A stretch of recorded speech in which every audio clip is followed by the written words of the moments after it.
Hey, welcome back, peeps, to part 5 of the 3 Degree of Freedom motion simulator platform electronics videos. Okay, guys, we need to wire up our pots, our hall sensor potentiometers. We've got to get them wired up. Now, I'm going to start with my rear traction loss because that one is a little bit trickier because we need to run the cable through the mid-frame, through our 50 by 100 box. I'm going to show you guys how I'm going to do that. And if you're going to do the same thing as me, well, you can use what I'm doing. You can monkey see, monkey do it, or you can come up with your own fabulous, creative way to do this. But anyway, I'm going to show you how I'm going to do it anyway. And, you know, it could be an epic fail. And if that's the case, you can sit back. Once again, you can laugh at the doctor at his expense and not yours. But hey, people can do that in video land, can't they, from afar, without any ramifications, without getting a knuckle sandwich. But that's life, and that's how it goes.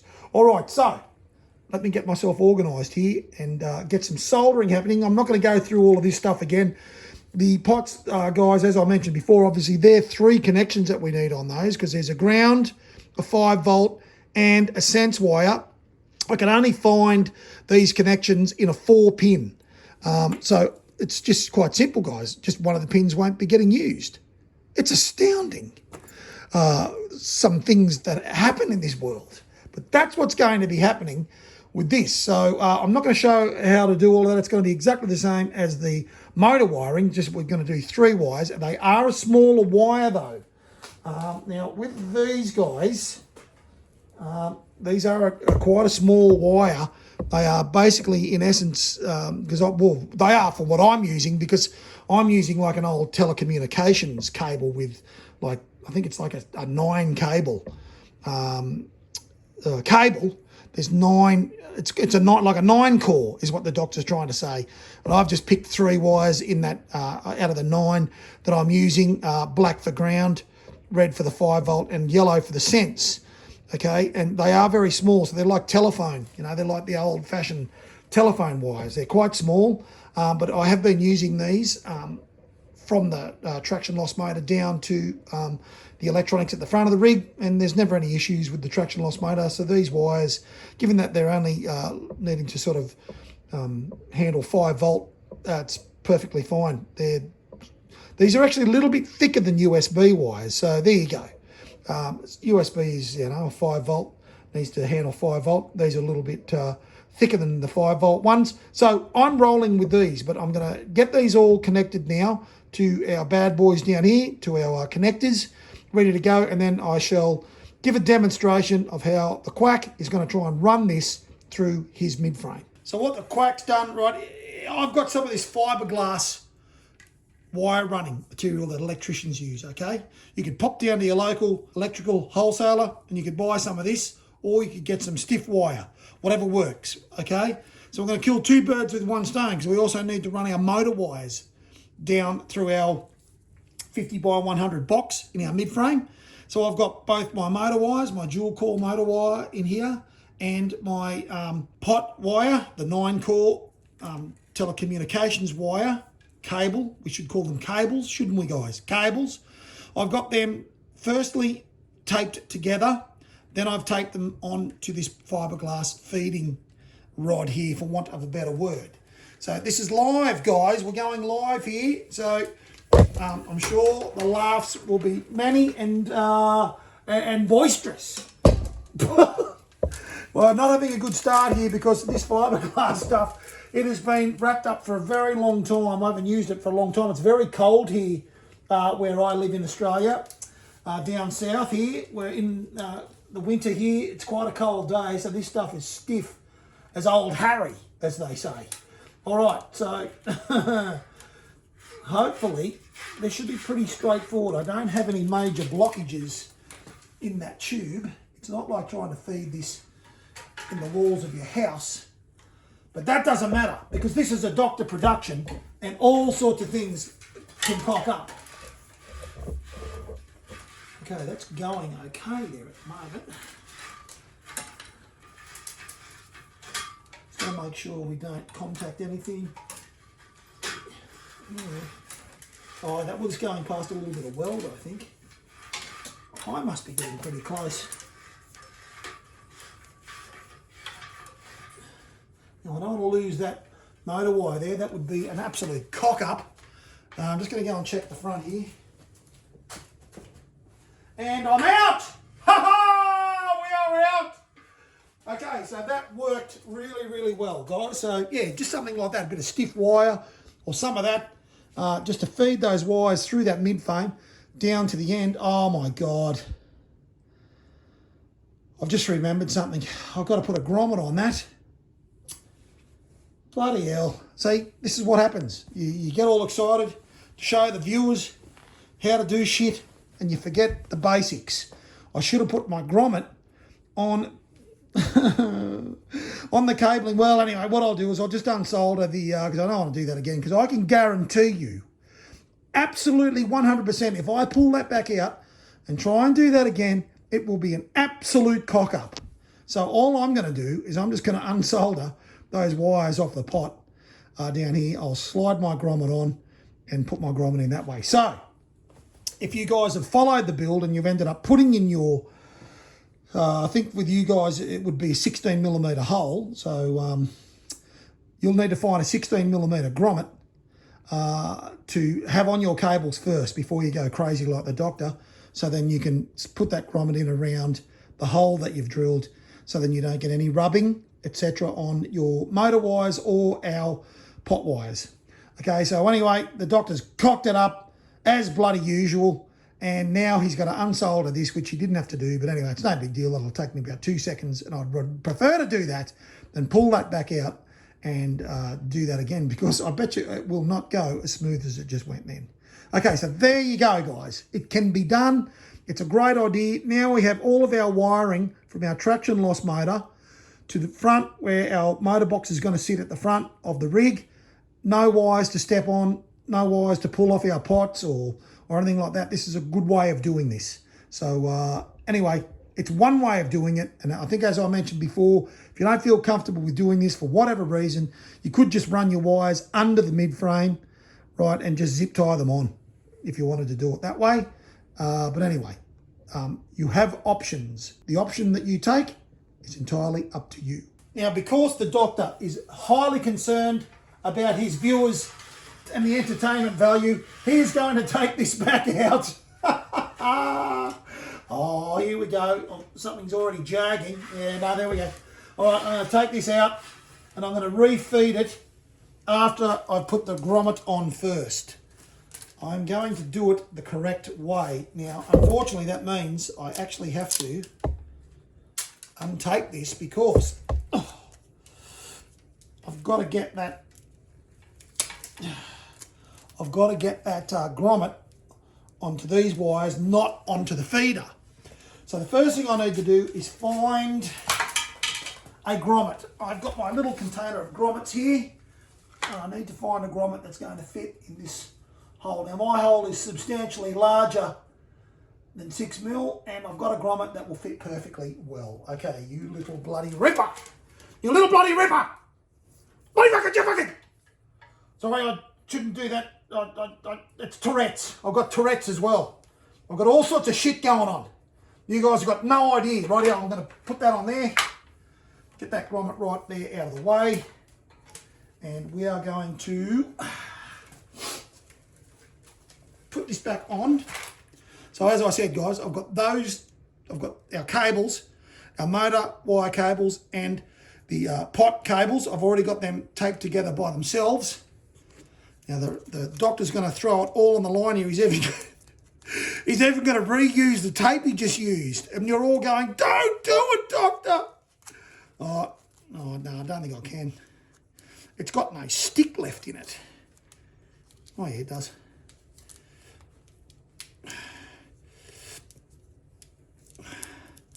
He's running the gauntlet here, the quack. But I'm going to do it, guys. I'm doing it for you guys.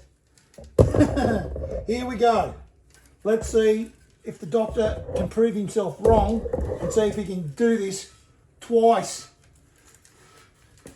in one day without any cock-ups. Oh, there we go. I told you guys this will not go in like it went in the first time. I can bloody promise you that.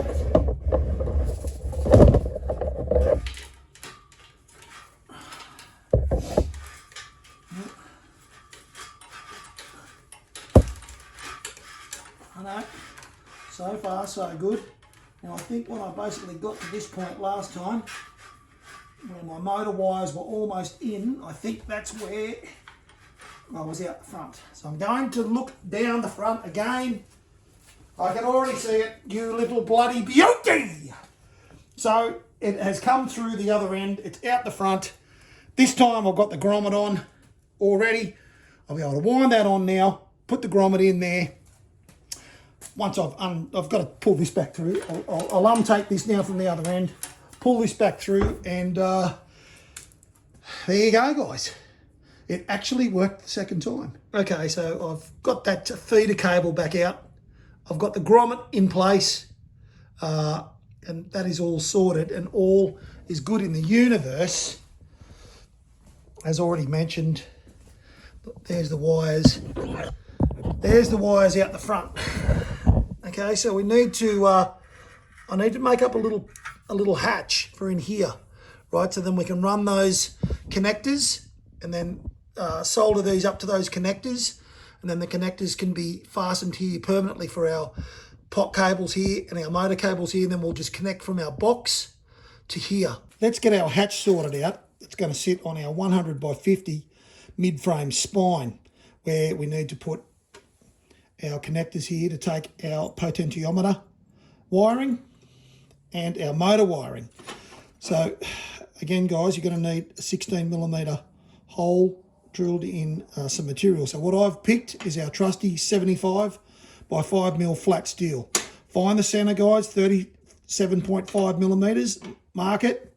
So you've got a center line, okay? Measure in 30mm from each end. Don't worry about these two little holes. Once again, this was a piece that was lying around that had already had some holes in it from its previous life. So measure in 30mm on that center line, make a mark and punch it. 30mm from this edge on the center line, mark and punch it. 16mm holes, guys. So you'll use your 16mm drill bit you used to drill your motor lever holes that went over your motor shafts. Then we'll call this the top now. You'll measure in 10mm from the top edge. 10mm make a mark, 10mm make a mark, draw a line. Then measure in 20mm. So from the outside edge, measure in 20mm on that 10mm line, make a mark, punch it. 20mm in from this edge, make a mark, punch it. They will be drilled with a 6mm drill bit. That'll be for our tech screws. This will be tech screwed into the end so it can be removed if it has to be. Clean it all up, guys. So good idea, once again, clean this all up before you make all your marks. Otherwise, you're just going to clean your marks off. So get this cleaned up because this will be getting painted. The whole thing's going to be painted black, as I've already told you guys. So yeah, prep all of your pieces that are going to go on here to be painted in black. So that's what you need to do with our little hatch, guys. Now we can move to the front of the rig and get these connectors wired into the potentiometer wires and to the rear traction loss motor wires. So let's get that happening, and then let's get this hatch on. Once you've got all that drilled and ready, guys, you can put your connectors in your piece of flat here, okay? Now, one thing to note, okay, given that it's a 5mm thick plate, you don't have a lot of thread that comes through on the other side here to put on your nuts, so you can't use the washer. If you try and use the washer that come with these, you will not have enough thread to put these nuts on. So what I've done, you can see there, I've just used some medium strength Loctite to hold those nuts in place. You can still tighten it, okay? There's enough thread there to tighten it. You can see where it comes through just enough, okay? But you won't get the washer on there. So to substitute the washer, use a bit of Loctite. Again, guys, this is the way that it's going to be going in, okay? With our little lugs, right, where the little routed part is here at the top. So make sure that your cups, all right, make sure our terminals here that take the solder are facing upways. this is the way it will sit in the end with our tech screws in the top. Okay, so therefore make sure when you put these in that your cups that hold your solder on your connectors here are facing upways. And that's the little hatch, guys. Once it's in place with your motor wires and your potentiometer wires connected into the connectors, and the hatch just goes on the front like so. Okay, and I've got the pots all wired up here. I'm using a cable tie here, a zip tie, just on my little bracket here as a strain relief, as a bit of protection, so these don't get pulled. Now these were just 3 individual wires on each pot, as you can see here. These were also some wires left over from the automotive wiring kit that I had to wire my car. And I've just used 3 individual wires there to wire my pots, and then at the other ends, and then I've just used heat shrink. Okay, I've placed heat shrink over all 3 of those wires. I've just made 2 different colors for each pot, for each motor, so it's a little bit easier for me to identify the left and the right motors. And then here's our connectors here that will go into our box. All right, into our sense, pos and nag wires in our box. So guys, all I've got to do now is make a cable for our rear traction loss motor. So one of these guys, right, for this one here, I've just got to make a cable that will go from here, the same length roughly as these guys.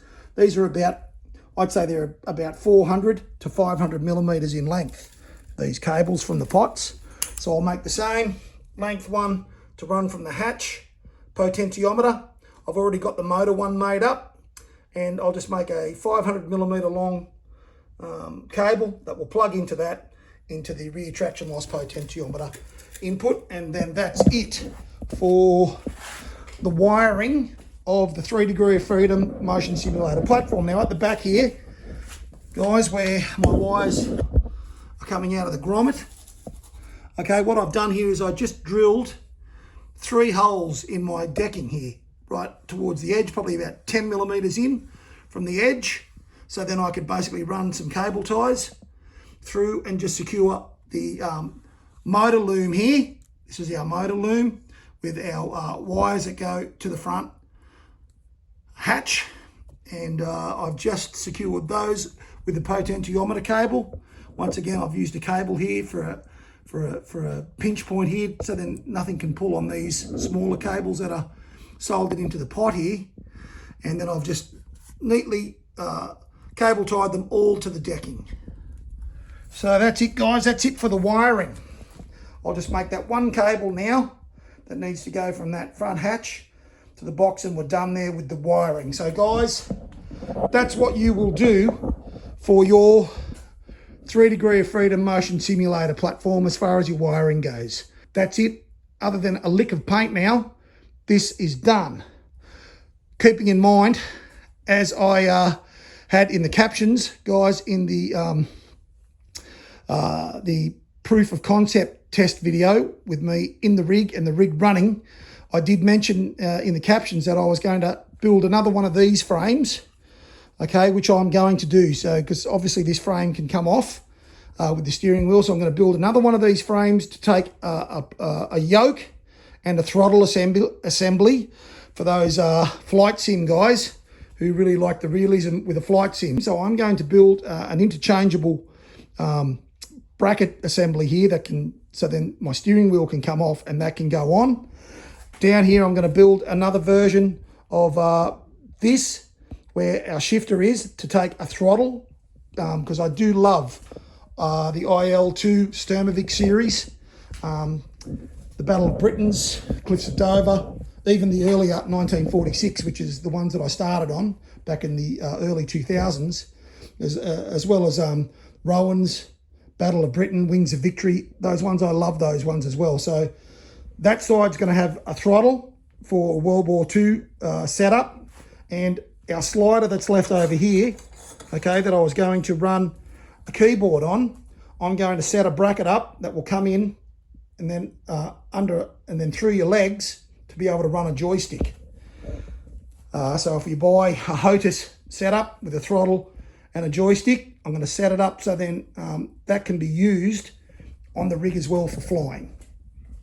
So you will see some videos of me bringing those things into the rig as well. I will do some videos building those particular items. So guys, let me know in the comments, hey, if that's worth me pursuing.